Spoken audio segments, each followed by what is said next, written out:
Buenas tardes, Fabián, bienvenido. ¿Qué tal, chicos? Sí, los estaba escuchando y bueno, obligadamente es el tema de estos días, los Juegos Olímpicos. Claro que sí. Ahora están jugando, para quien no tiene la posibilidad de verlo, Argentina y Gran Bretaña. Sí. Hay que decir que Gran Bretaña tiene una historia olímpica en hockey sobre césped masculino realmente de primerísimo nivel, es tricampeón olímpico. Claro. Y bueno, esto lo que marca es que hay generaciones de jugadores que se han formado bajo esa cultura del éxito en este deporte. Entonces, al menos Argentina la tiene en mujeres con las Leonas, pero le cuesta muchísimo al equipo de varones poder más o menos ensamblarse y competir a cierto nivel. Al mismo nivel que las Leonas. Claro, uno diría que las Leonas están entre las 5 mejores del mundo, sin duda, quizás Sí. entre de las 3 mejores. Sí. Y los varones pueden estar entre el puesto 10º y como mucho el 6º. ¿Y a qué se debe, Fabián, o a qué factor podríamos nombrar de que justamente el hockey masculino no tiene la misma renombre así mundialmente como tienen las Leonas? Qué buena reflexión, porque sabés que es una pregunta que siempre nos hacemos y que hay que buscarla quizás más en lo sociocultural que en lo deportivo propiamente dicho. Los clubes donde hay hockey femenino habitualmente son clubes de rugby masculino, ¿sí? Claro. Las chicas juegan al hockey, los chicos juegan al rugby. Muchas veces es una tendencia casi familiar, que se sigue dando en distintas partes del país. También en buena parte la tenemos aquí en Mendoza. Entonces, por ejemplo, que un varón se dedique a jugar al hockey masculino es, por cierto, una rareza. Uno no podría decir que de esos niveles tuviera la misma aceptación que el rugby. Vamos a decirlo con todas las letras, le gritan maricón. Bueno, es un término contundente, pero es de mucha precisión. Sí, tiene que ver bastante con esa cultura. Es cultural. Entre el machismo y los sexismos. Exactamente. La discriminación, ¿no? Teniendo que tiene que ver con esta cuestión y que determina, por otra parte, qué tienen que hacer los varones y qué tienen que hacer las mujeres con un nivel de presión social enorme. Ojo, que nadie pueda malinterpretar que estamos tratando el tema de manera peyorativa. No, es así. al contrario. Lo que sí marcamos, que hay un metro patrón cultural histórico en la Argentina, que ha producido que estos dos deportes, el rugby y el hockey, hayan tenido durante muchas décadas del siglo XX solo participación en determinados colegios bilingües. A partir de eso, estratificaciones sociales que se van formando naturalmente, y de ahí la inclusión a partir de clubes que en la mayoría de los casos utilizan un eufemismo, no quieren deportes profesionales. Y es como, sí, que no quieren fútbol. Fabián, Exacto. es como, por ejemplo, cuando uno ve un partido de mujeres de fútbol.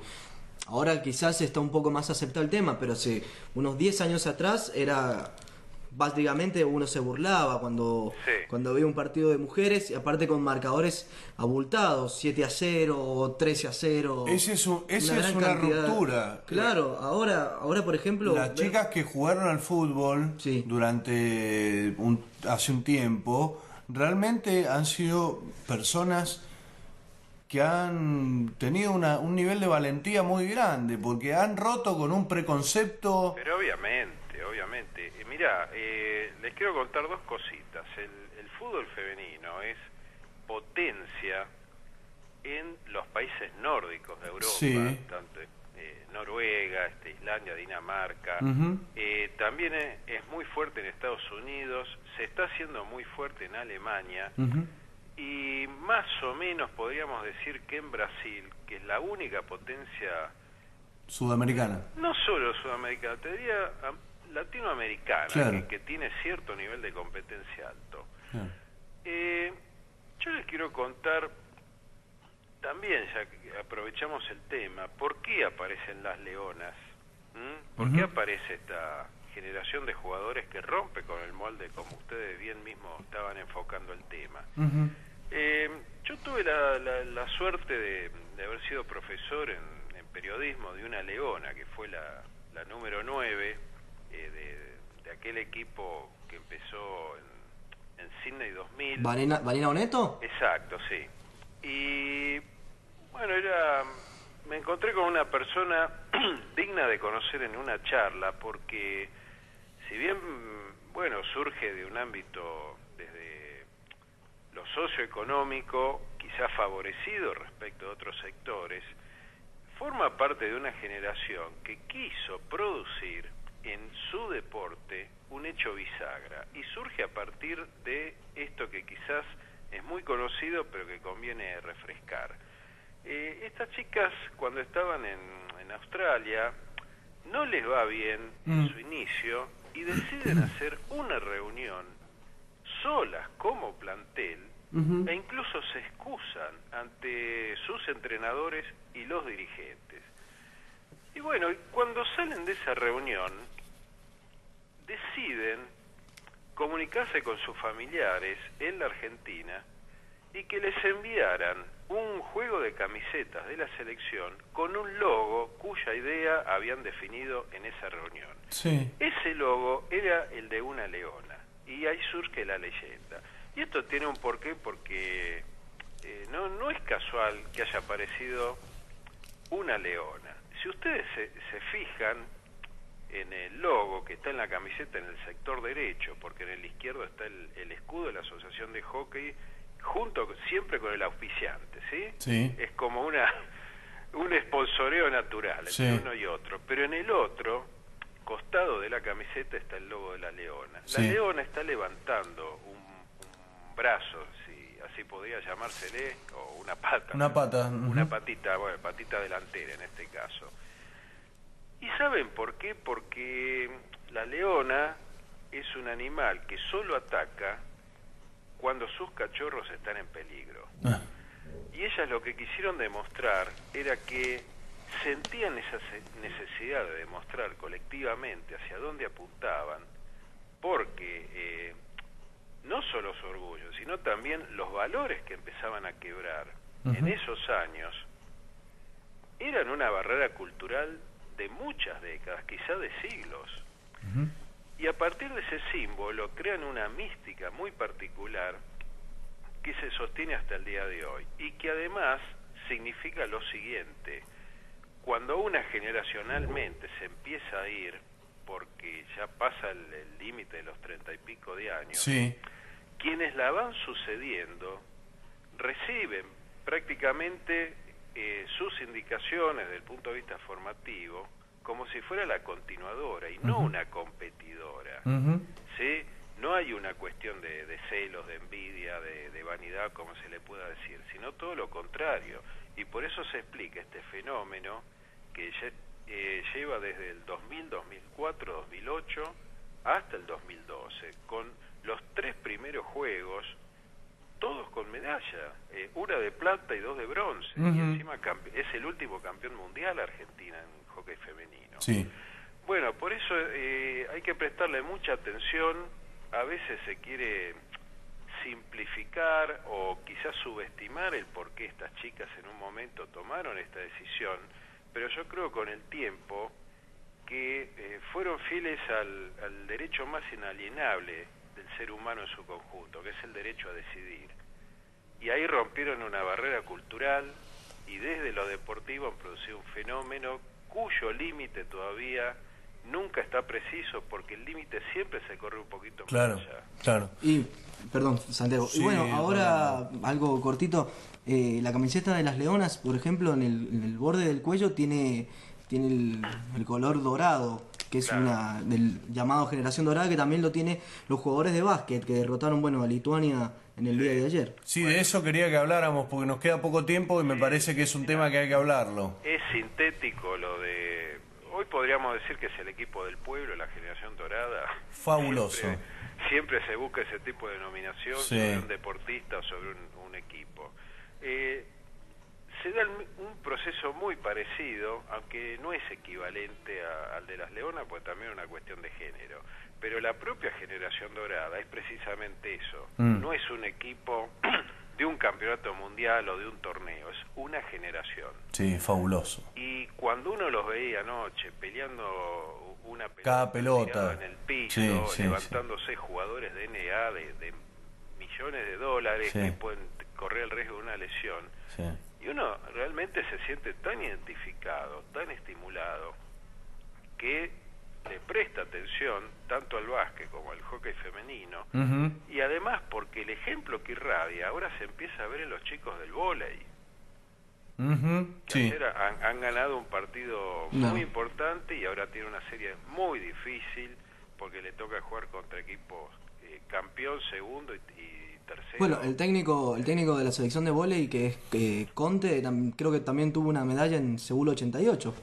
Bueno, es toda una generación que viene, ustedes probablemente eran muy chiquitos, pero a principios de los 80 hubo un coreano que fue un poco el baluarte. El coreano Son, el baluarte del crecimiento del vóley en la Argentina. Entonces, en esa escuela apareció toda una generación de jugadores, cuyo emblema era Daniel Castellani, y Argentina tuvo una actuación histórica y a partir de ahí creció el deporte en lo colectivo. Este es un poco el espíritu olímpico que hay. Todavía, más allá de que sean profesionales, todos, los de básquet, los de vóley y muchas chicas leonas, el espíritu olímpico se preserva respecto al mercantilismo propiamente dicho, y es lo que siempre tenemos que valorar. A mí lo que realmente me gusta de la selección de básquet en particular, no sé cuánto ganan los jugadores del vóley, pero el equipo de básquet, como decía Fabián, hay muchos que juegan en la NBA, y ver, por ejemplo, a Ginóbili raspándose los codos, tirándose una pelota. Son personas que ya por el tema plata, el tema dinero, ya lo tienen hiper solucionado. Evidentemente están jugando por una cosa que no tiene que ver con el dinero, ¿no? En relación a esto que dice Fabián del mercantilismo y el deporte, la entrega.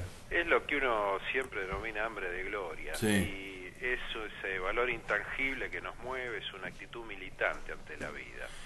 Y cuando hablamos del básquet, les quería contar una muy pequeña anécdota. Hubo un gran jugador mendocino en los años 70, Jorge Becerra, que llegó a ser un jugador muy importante en selecciones nacionales. Yo le hice una nota, era unos 6, 7, 8 años atrás, porque estaba acá de regreso por Mendoza, y charlando me cuenta una anécdota que es extraordinaria en este momento. Resulta que la esposa de Jorge Becerra tenía un sobrinito en Buenos Aires, que era un chico de 9, 10 años, que le gustaba el ajedrez tanto como el básquet. Entonces, por presión de Jorge Becerra, hablan, lo motivan, y el chico termina decidiendo dedicarse al básquet. ¿Saben quién es ese chico? No. Luis Escola. Bueno, ese mismo que le pegaron 3 fulls y el último metió un doble, es decir, ganó un full y gol, no se quedó en el primero, le dieron 2 guascazos más. Tiene una potencia. Estoy hablando del partido de ayer, ¿no? Sí. Ante Lituania, que es un equipo que creo que en Lituania, no sé cuántos habitantes tendrá, pero seguro que el 74% juega al básquet.